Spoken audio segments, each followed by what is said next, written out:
Buenas tardes, mi nombre es Jesús Ignacio Marín Cárdenas y para la materia de taller de ciencias biomédicas hablaré en este video sobre los primeros auxilios. A continuación, hablaré sobre cómo reaccionar ante una emergencia en la que se encuentra en peligro la vida de una persona, como en el caso de asfixia, paro cardíaco respiratorio o alguna lesión. Primeramente, se debe conocer la definición de primeros auxilios. Los primeros auxilios son medidas de urgencia que se deben aplicar a las personas que sufren un accidente o alguna enfermedad sin previo aviso. Esto se debe aplicar hasta que lleguen los especialistas a socorrer a la persona.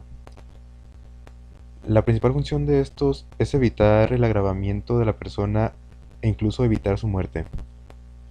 Los primeros auxilios varían dependiendo del estado del paciente y su problema. Para que los primeros auxilios resulten correctamente, es importante conocer lo que se debe hacer y lo que no se debe hacer ante una emergencia, ya que si hacemos algo que no se debería hacer, esto puede costar hasta la vida del paciente, lo cual no es conveniente que pase. En caso de una emergencia, lo primero que se tiene que hacer es mantener la calma, ya que esto ayudará a poder actuar correctamente. Después tenemos que llamar a los especialistas, ya que ellos saben qué es lo que se debe hacer ante la emergencia. Después tenemos que evaluar la situación para saber qué es lo que tenemos que hacer para poder ayudar a la persona. No se debe mover a la víctima, ya que esto puede ocasionar una herida adicional a lo que ya tiene, a menos que sea necesario y ya que está en una posición o en una situación en la que se puede lastimar.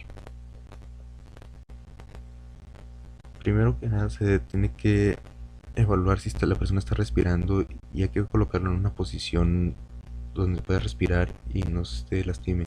Después se debe mantener la persona en calma y hacer entender que ya pedimos ayuda y ya vienen los rescatistas.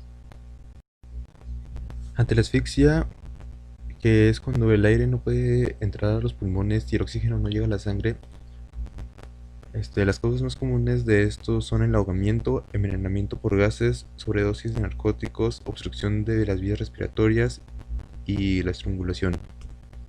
Ante esta situación se debe dar respiración de boca a boca, para la cual se debe despejar cualquier objeto que obstruya las vías respiratorias, colocar la cabeza hacia atrás para evitar la caída de la lengua a la laringe, tapar la nariz y colocar nuestra boca con la boca de la víctima mientras expulsamos aire a presión hasta que veamos que se llene el tórax del paciente.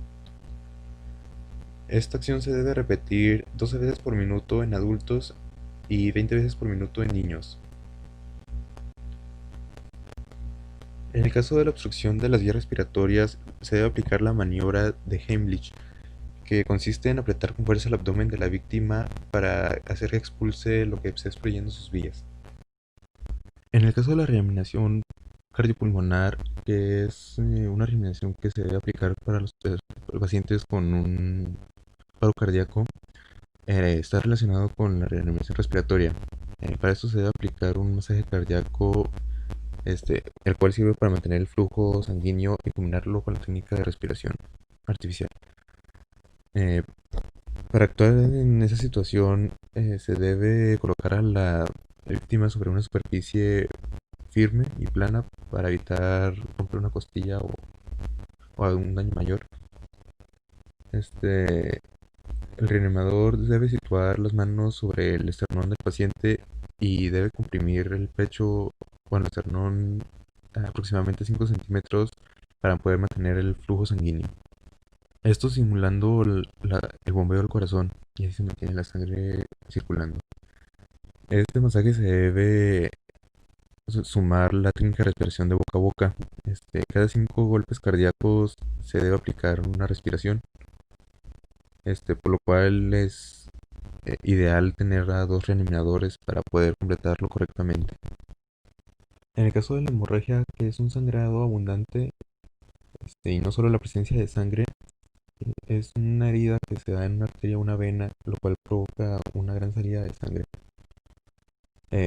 Para actuar ante esta situación, se debe detener el sangrado primeramente ya sea utilizando presión con un vendaje limpio o, o en su caso una ropa limpia. Debe estar limpia para evitar alguna infección por algún agente externo o que se contamine la herida.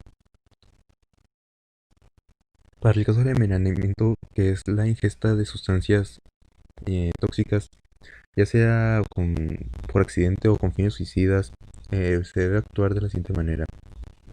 Primero se debe investigar cuál fue el tóxico que la persona ingirió, ya sea preguntándole, buscando algún envase vacío. Se debe diluir esta sustancia en algunos casos, ya sea dándole de beber mucha leche, agua o ambas, para retrasar el efecto del veneno. O también se debe inducir al vómito en sustancias que no son, con bases que no son fuertes, este, para retrasar el efecto del veneno y que no lo absorba el cuerpo. Pero aún así se debe acudir a un hospital para que se aplique un antídoto y evitar que la persona muera. En el caso de las quemaduras, que son las lesiones producidas por una exposición al fuego o alguna fuente de calor, también se puede dar por radiación o contacto con algunas sustancias químicas corrosivas o cáusticas.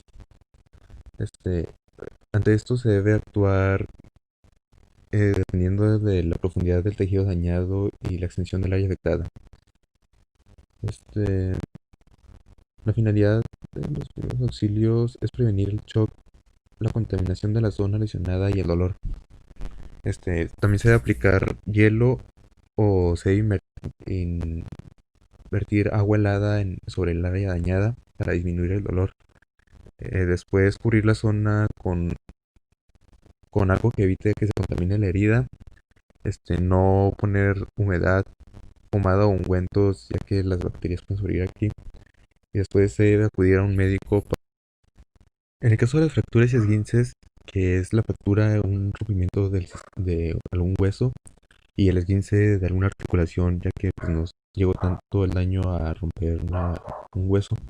Este, Ante esta situación, lo que se debe hacer es inmovilizar el área que fue dañada, ya que si no se inmoviliza el hueso puede romper alguna arteria y ocasionar una hemorragia interna, lo cual llevaría a una muerte más rápido.